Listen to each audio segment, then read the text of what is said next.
Introducing the best product that's ever defended Dorit, myself.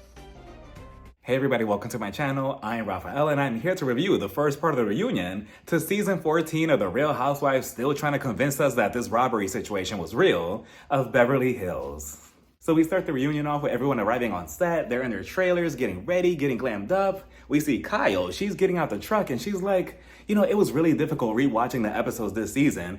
It just feels like there's a bunch of snakes on this cast. Yeah, with you being the biggest one, you anaconda. So then Andy, he goes around everybody's trailer to see how they're doing. He stops by Erica Jane's first. He notices these little cheap plastic rocks next to her and he was just like, ugh, Erica, what is that? That looks poor. What's going on here? Here goes her excuse. Well, you know what, Andy? You know, these are crystals. These are crystal rocks to keep me grounded, to keep me healed, to keep positive energy around me. You know, I want to keep any type of evil away from me at this reunion. Yeah, Erica, just say that you can't afford the diamonds and rubies anymore and that you have to settle for these little cheap plastic rocks from Target and call it a day. Like, you know, what you really need is a lawyer, you know, talking about she needs rocks and crystals and everything to keep her protected. No, from what I'm seeing online, you need a lawyer and a good one, quickly. So then Andy, he goes over to Dorit's room and he tells her, Dorit, you know, how are you doing? But, you know, keep it underneath 20 seconds because we only have like, you know, a couple of hours to film this, so go on. So Dorit, she was just like, well, you know what, my baby, my Andrew, my Andy Cohen, I'm actually thinking that I might be the first chair today. And you know what? I think I'm ready for those responsibilities. I know that we're probably going to be talking about my Bubba, PK, and that's going to be very heartbreaking, especially, you know, talking about his alcoholism. 1 hour later. But I think I'm ready for it, Andy. I truly am. I'm ready to step up to the plate. You know what I'm saying? So then Andy, he's almost half asleep and he was just like, oh yeah, okay, yeah, PK, okay, I'll see you on stage. So then we get to the set, right? Everybody starts coming out one by one, and of course, like every other reunion review, we're gonna talk about the set, the seating placement, and these raggedy outfits. I mean, these beautiful outfits. Starting with the set, I mean, it was cute, it was pretty, I mean, you know, I like the beat. You know, it was okay. It wasn't nothing crazy or, you know, whatever, right? So we're going to start on the left side of the couch. We're going to start at the very, very end. We see Garcelle. She's the very last seat. You know, but I mean, you know, allegedly this is her last, you know, hoorah, this is her send-off reunion. And, you know, what a way to go. You're the last seat. But, oh, she looks so beautiful. This is like her best look ever on this show. Like, she looks so amazing. Beautiful dress, beautiful shoes. I love the gloves. I love the hair. She looks beautiful. Automatically best dressed at this reunion. She just looks good. And I'm also, you know, I usually recreate the looks of somebody on the reunion looks for my reunion review. And, you know, this time around, I went with Garcelle. So this is a homage to Garcelle. So let me show you everybody the right look. These are her gloves. Oh, wait a minute. Hold on. Get a nice look at this. These are all real pearls. Anyways, these are all real pearls, allegedly. But this is my homage to Garcelle. Now, who wore it better, me or Garcelle? Now, if you say Garcelle in the comments, you're getting blocked. But, you know, Garcelle is beautiful. Her seating placement, I mean, it's understandable because, you know, soon her seating placement is going to be in the back anyway. So, you know, good luck with that. So then we have Sutton. You know, Sutton, like every other reunion, like every other episode, you know, she has all this money, but she just looks like, you know, somebody who bakes really good cookies.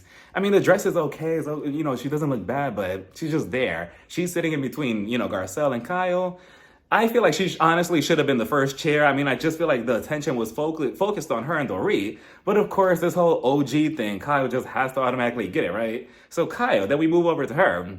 She actually looks good. I love the hair. I love the dress. Typically, I wouldn't like this type of dress, but it looks good on her. She looks beautiful. Of course, she has the first chair. Why? Because she's Kyle and she's been here since season 1. And I just wish that we could just get rid of that. Like, she should honestly be in Sutton's, you know, seat or at least sitting on the floor. Because Kyle, oof. So then we move over to the other couch. We have Dorit. Is this her first time being the first chair? I mean, rightfully so. I think that she deserves it because, I mean, she was just spiraling out of control this season, right? Especially with that cigarette. As for her look, she doesn't look bad. She looks okay. It's very simple, very, you know, basic, but she looks pretty. She looks good. I don't like the hair. Then we have, I believe, Bose. This is her first reunion. She's sitting right next to her. Okay, understandable, I guess. You know, her or Erica, they could have rotated and it would have been completely the same thing. Her look for her first reunion, I think she looks beautiful. I love the headpiece. She looks good. Then we have Erica Jane. She looks beautiful. She's the second best dress. I love this dress. You know, it looks like it's like made of sand. Actually, looking at it, it actually might be made of sand. She can't afford anything anymore, so she probably did make a dress out of sand, but she looks really, really good. I don't like the hair. I mean, the ponytail was just okay, but whatever. She's sitting at the end. Rightfully so. She was just kind of there in the background for the most part. But so as everyone is making their way to their seat, Garcelle, she notices Kyle walking by and she's like, "Oh, Kyle, you look beautiful." Here goes Kyle. Excuse me, Garcelle. Excuse me, Simon. I need to get to the first chair over there. Excuse me. Here goes Garcelle again because Kyle ignored her. "Oh, you look really good. I love your hair." Here goes Kyle. Can you just get me out the way? I just need to get to the first chair. Now, see, if I was Garcelle is much better than me because I would have tripped that bitch. I would have been like, "Oops, sorry, Kyle. I was just adjusting my pearl dress. You cheap ass looking disco ball. Like, how are you going to disrespect me and just ignore me twice? Like, I complimented you." And Kyle's just being petty, right? Andy goes around and he's like, "So, how's everybody feeling? Dorit, I believe it took her like an hour and 30 minutes, I was counting, to explain herself." And she was just like, "Well, you know what, Andrew? I feel very good, especially now that I'm in the first chair. Like, this is so surreal. And you know what? I'm ready for any type of questions that you have towards me. So bring it on. I'm ready." So then he goes to Erica. "Erica, I saw that, your song was played in that big movie. It's called Nora," which that is very impressive of Erica, for her to get that type of opportunity. And we all know that she needs every type of opportunity that comes with money, right? So Erica, she was just like, "Well, thank you, Andy. I really hope that this movie wins a lot of awards and, it could give me a lot of money and get me out of the shoebox that I'm living in because I'm tired of living like this. I really do miss Tom and his money." And, she starts going on how about, whatever. So then I believe he goes to Sutton. "Sutton, you do know that Kathy Hilton, she's going to be out here later, right?" And if I was Sutton, I would have told Andy like, "Okay, I don't care about that old lady." Like, what? Is that supposed to scare me? Is that supposed to be a threat? Like, what is she going to do to me? Like, jump on me? Like, please, like, bring it on. But, deep down inside, Sutton was shaking at her tacky shoes. Andy tells him, "Is there anything that anybody expects by the end of this reunion?" Garcelle was just like, "I'm just hoping that we're all good enough to at least take a group photo together because we didn't get a chance to do it the past 2 reunions." And I'm looking at Garcelle like, thank goodness that Photoshop exists and they could just edit her into the group photo because, we all see how it plays out for her by the end of this reunion. So that's unfortunate. It was almost like a creepy foreshadowing. We were almost all happy that day before the reunion started. It was sad to see how terrible things will soon become for Garcelle.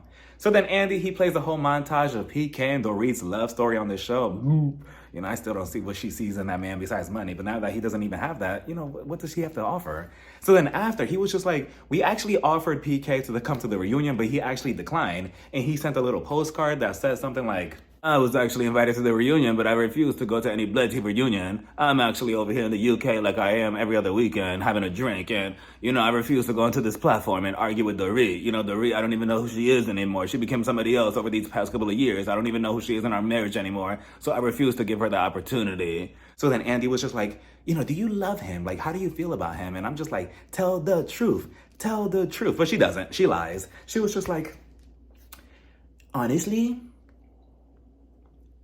if I'm being honest with you, I love him.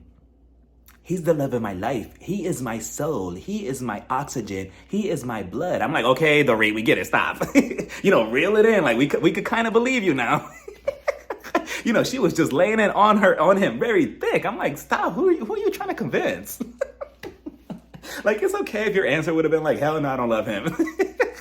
Andy then asks, "Do you think that the fame that the show brings changed PK in a way?" I don't think so. I feel like PK was always lame from day one. I feel like if anything, he probably thought he was a bit cooler just because he was famous and he was on a TV show. But other than that, Dorit was just like, "Well, there's a possibility." And then he asked her, "Do you think that it changed you?"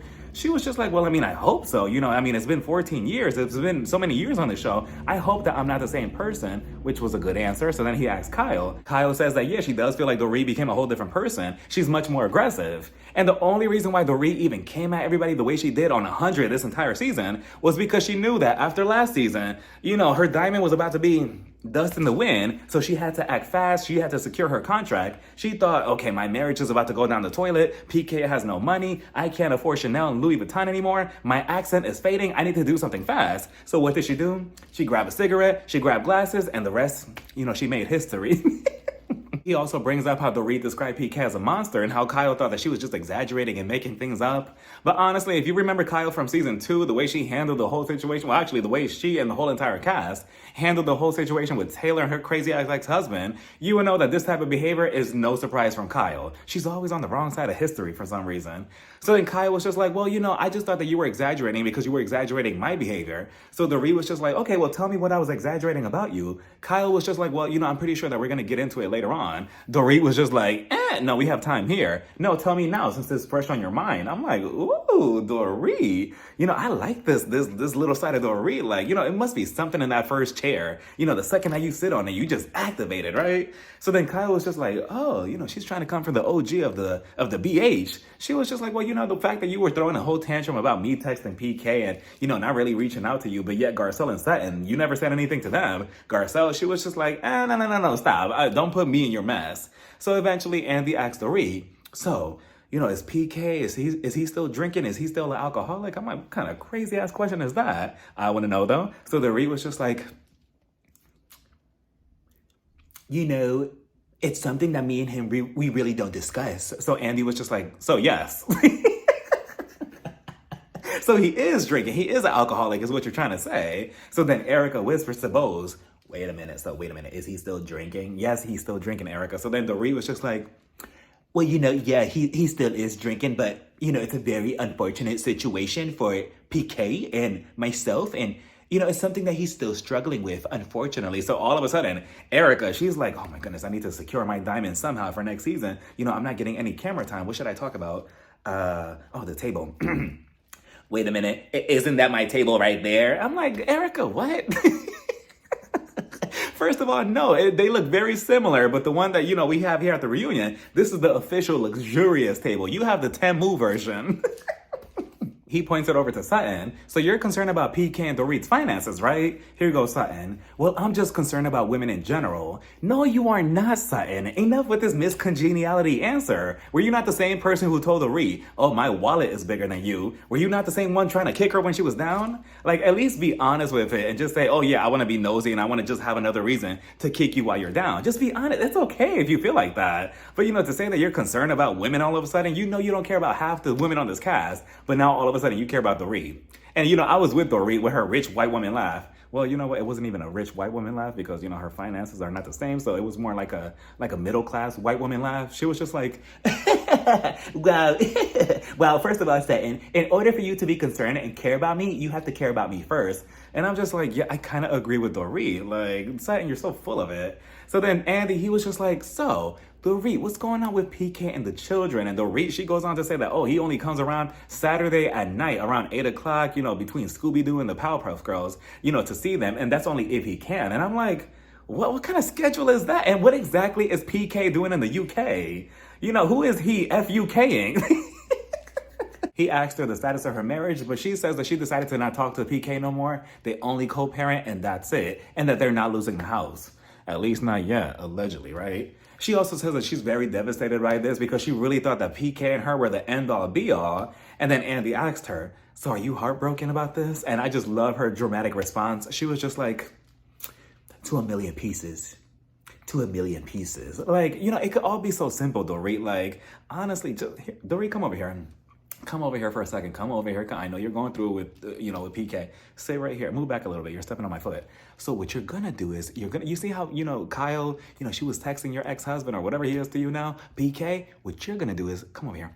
You're going to go text Mauricio, right? So you're going to text Mauricio. You're going to say, hey, how are you? I was thinking of, buying a house. And I was thinking, since you own the agency, that maybe you could help me out and stuff. And, maybe you could come over tonight. PK, he's not going to be here until Saturday. And then, boom, your storyline for next season. And now you and Mauricio are together. Kyle's miserable. She's crying, throwing a tantrum. And now here we are. But it could just all be so simple. So then we move over to Bose. And, we talk about how she was this season. And, it's just so interesting with her. Because at first, I'm like, oh, I really like Bose. I like what she's bringing.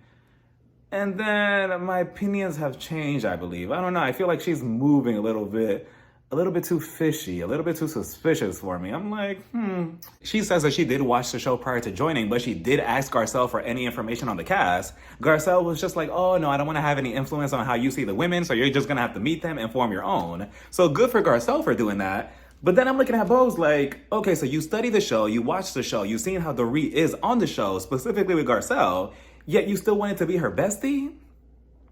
What an odd choice. Very suspicious. But I mean, I guess if they connect, right? I mean, the same thing could be said about Garcelle being buddies with Sutton and, Sutton's suspicious behavior in the past. So I suppose. And she's also upset with how Garcelle basically said, oh, you're an embryo of Dorit's coochie. Which is a crazy comparison. Like, how dare you say that I'm an embryo? I'm a grown-ass woman. Like, don't talk to me like that. So then she also says, the fact that you think that I could easily be manipulated by anybody on this cast or by Dorit obviously speaks highly about how you view yourself. And obviously you don't view yourself highly at all. And I'm thinking, wait a minute. You don't obviously see yourself highly. I think she's trying to call Garcelle out. It took me a minute. I'm like, wait a minute, who is she talking about? But obviously, she's talking about Garcelle. Garcelle, she's coming for you. She took a jab at you. And Garcelle, what did she do? It just went right over her head. And that's the issue, Garcelle. Because you'll probably respond in the confessional or backstage, but yet you have Bose right to your face, but yet it's nothing. So Bose took the first dig at Garcelle, and that opened up the door for everybody else to jump on Garcelle. Because Andy was just like, oh, so Erica had mentioned in an interview that she actually wants Garcelle and Sutton to open up a little bit more on the show. And Garcelle was just like, well, I mean, I don't really know what more do you want? Like, what more do you want from me? Erica was just like, well, I mean, I want to know, who are you dating? Like, what are you doing? Like, are you dating anybody? Like, give us something, girl. Give us the scoop. And Garcelle was just like, I mean, I'm not really doing anything else. I mean, I dated that one guy. That's it. And then Bose, she was just like, well, I mean, nothing. Like, you went out with two guys and nothing. Like, you get no action, nothing. And I'm like, what is with this questioning? Like, what does everybody want from Garcelle? So then Erica, she just comes out with it and she was just like, well, you know what? I mean, I guess I don't find you interesting. You're not an interesting person at all. And I'm just like, Erica, that is crazy. And Garcelle, like I said before, Garcelle is just much better than me because the way I would have just dragged Erica from here to there. Like, there's just so much to say about Erica, and Garcelle just keeps it quiet. And I get it because, that's just not in Garcelle to do that. But like Garcelle, I just wish just one time she would just go the fuck off on everybody and then just walk off. Like, how can you say that you don't find her interesting? Why? Because her life is not falling apart like yours? Like, you're like borderline almost going to jail. I just saw an article right now that you owe a bunch of people a bunch of money or something about fraud. Like, that's the type of excitement you want out of Garcelle? And you see, that's what the Real Housewives fans, even sometimes myself, unless, because I think that we've gotten so accustomed over the last couple of years, especially with Salt Lake City, Potomac, and just all these other housewife scandals, if you're not, committing fraud, going to jail, having a divorce, cheating, or something like that, that you're just boring on the show, or that is just a boring season. That was never the premise of the show to begin with. The earlier seasons of all the Real Housewives, it was just about, we're living life, we're luxurious, we're rich, we could just buy whatever. And now just because you can't buy anything, just because you can't afford a nice house, what have you done this season? We've seen you, decorate a shoebox that you're living in? Like, that is crazy. And then Kyle, I can't believe this. Again, on the wrong side of history because she jumps on it too. She was just like, yeah, you don't show us anything or whatever. Like, I put it all out there. No, you don't. You're usually exploiting somebody else around you. Like Kim, you exploited her for the first couple of seasons and you see how you treated her back then. And then when we actually want to know about your personal life, what's going on with your marriage with Mauricio and Morgan, all of a sudden it's, I don't want to talk about that. Oh, no, Morgan didn't sign up to be on the show. Oh, no, let me run away. Like, you're not really giving us who you really are. So that is crazy. And Garcelle, she was just like, wow, that's a really shitty thing to say, Erica. How can you say that? Like, I thought we were cool. I thought we were better. And I'm also looking at Miss Tacky, the one in the middle, between Kyle. I'm like, Sutton, yeah, like, you're not going to help her? Like, she's basically getting jumped from Bose, Erica, even Dorit, and Kyle. Yeah, she's not saying anything. She's just like, maybe I should go buy another tacky dress later on today. Like, then Kyle puts the audacity cherry on top, and she was just like, Garcelle and Sutton, I feel like both of you are honestly mean girls. You can't make this up. She had me clutching all of my pearls. I'm like, what do you mean Garcelle and Sutton are mean girls? I'm sick of this, Kyle. Like, what do you mean by that? Mean Girls, Mean Girls, Mean Girls, Kyle, Mean Girls, Embezzled, really? Like, in Mean Girls? Sutton and if anything, I wish that they were Mean Girls. I mean, Sutton, is kind of poking out this season. But, to say that both of them are Mean Girls when you, Lisa Rinna, Dorit, and Erica Jane are all known as the Fox 4 Power Rangers or whatever they're called, and you go after one person every other season. Look what you did to Lisa Vanderpump.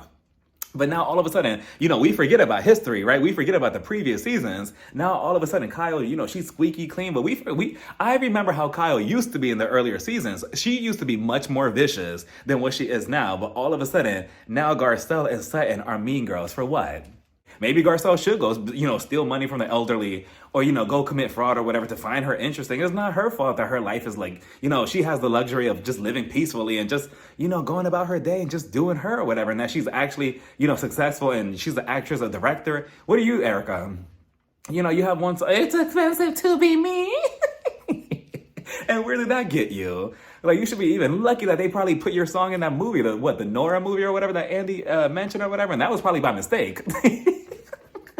They probably thought, oh, this is a cheap ass song. We could afford this. Let's just put the song in the soundtrack. But that is crazy. The audacity from all of you to come to Garcelle like that. And just a disappointment. So then I believe Garcelle, she starts getting it with Kyle because about the whole Morgan situation. And then Kyle was just like, well, Morgan didn't ask to be, displayed on the show. But yet you brought her onto the show. You made her your huge storyline last season. You put out all these speculation, or at least you alluded that you and Morgan were like forever. You were in the music video, kissing, this, that, and the third, whatever, and all this and all that. And now all of a sudden, oh, no, she doesn't want to be on the show anymore, so we don't have to discuss her. Like, we can't just pretend like that's not life. Like, that's not the way life moves, Kyle. That this is a reality TV show. If that was such a huge impact on your life last season, then what, we're just supposed to sweep it underneath the rug? Like, okay, so anyways, we're talking about Mauricio now. Like, no, Morgan did happen. That was a big pivotal moment in your life.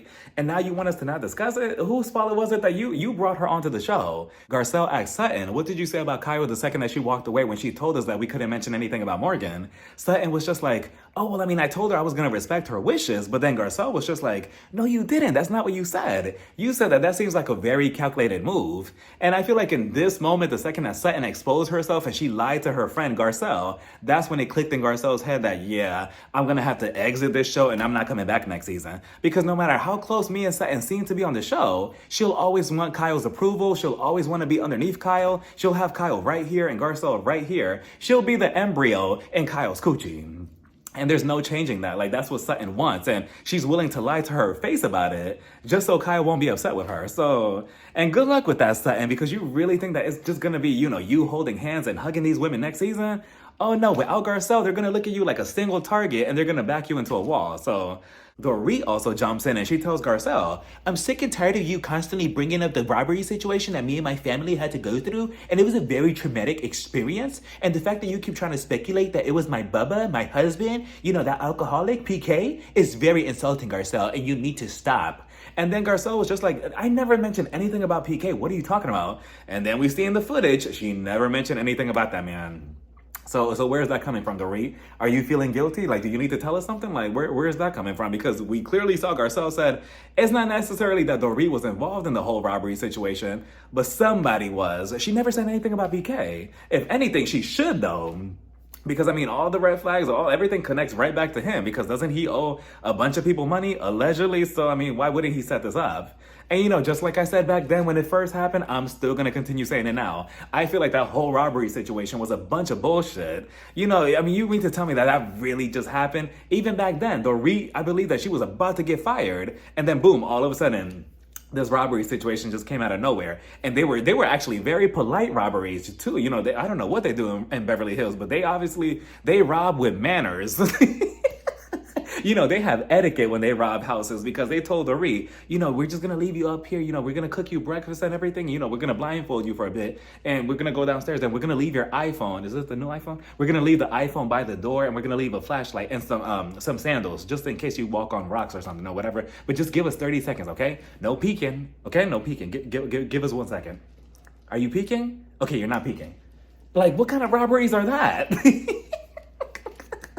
Like, that sounds crazy. And then everybody seems to forget that other story that Dorit said when she says that she was shopping at a grocery store or whatever, and she had like $10,000 in cash in her purse or whatever for Christmas gifts, and then somebody also robbed that. Like, again, it's just like, what are the chances? It just seems like a bunch of BS, Dorit. And coming from you and PK, both of you are already shady. So of course, we're gonna question it. It's not just Garcelle. It's half of Twitter. It's half the audience that was looking at you like, what are you talking about? Because then she tells Garcelle, so what? Just because you and the 4 people on Twitter, think that or whatever, you're just gonna go along with that? And I'm just like, ooh, Garcelle. Dorit is kind of dragging you, Garcelle. Like, get up. Like, throw a pearl at her or something. Do something. But she's just getting dragged. And then Bose, she also jumps in. I'm telling you, they were playing ping pong with Garcelle. Bose jumped in and she was just like, the fact that you're saying all of this and you're putting all these speculations, that has repercussions to it. You can't just say things like that. Some of those things, they have to go into the legal matter. And I'm like, and what are you, Dorit's lawyer all of a sudden? Are you going to sue Garcelle for the way she feels and thinks about this whole situation, Bose? I mean, if that's the case, you might as well just sue half of Twitter right now, because that's the way everybody, for the most part, thought back then about this whole situation. So, and Garcelle, nothing. She didn't say anything to Dorit, Kyle, Bose, nothing. She just let them just walk all over her. And that's the disappointing part. Every now and then Garcelle would say things to people's faces, but then for the most part, it's either backstage or in the confessionals. And then when she's confronted about it, it's just never the same energy that she did in the confessional. So now they go on break, right? They go to lunch. That's when Garcelle, that's when she feels bold. She goes backstage. She's with Miss Spineless, Sutton, and she's telling Sutton, oh, I can't believe this. What? Now I'm uninteresting because, I'm not going through a divorce. I'm not doing some type of crime activity the way Erica's involved in. Like, fuck you, Erica. And it's just like, oh, Garcelle, at this point, save it. You should have had that same energy in person when you had them all face to face. But, I guess maybe it was overwhelming, having everybody else, having half the cast come at you like that. But I mean, Kenya Moore would never. But, let's not talk about the queen, because she could take on like a whole cast of 20 different people. And, she'll still be sitting there like, yeah, I'm unbothered. But I guess not everybody has that in them. But just so insane. And, I guess they're going to continue coming for Garcelle like this. Like, that is crazy. Like, all of you really just ganged up on Garcelle like this. And Sutton, I'm also disappointed in you. Like, that is just crazy. Like, Jennifer Tilly, please come out. Like, that is insane to me. But let me know what you all thought about this whole entire first part of the reunion. And, yeah, let me know what you also, no, because I feel like my outfit, I need to show this one more time. This is my Garcelle-inspired look with the gloves and all of this and everything. I don't know. I might wear this out tonight. I don't know. This is going to be my new pajamas. Anyway, let me know what you all thought about everything down in the comments. Bye, everybody. Mwah.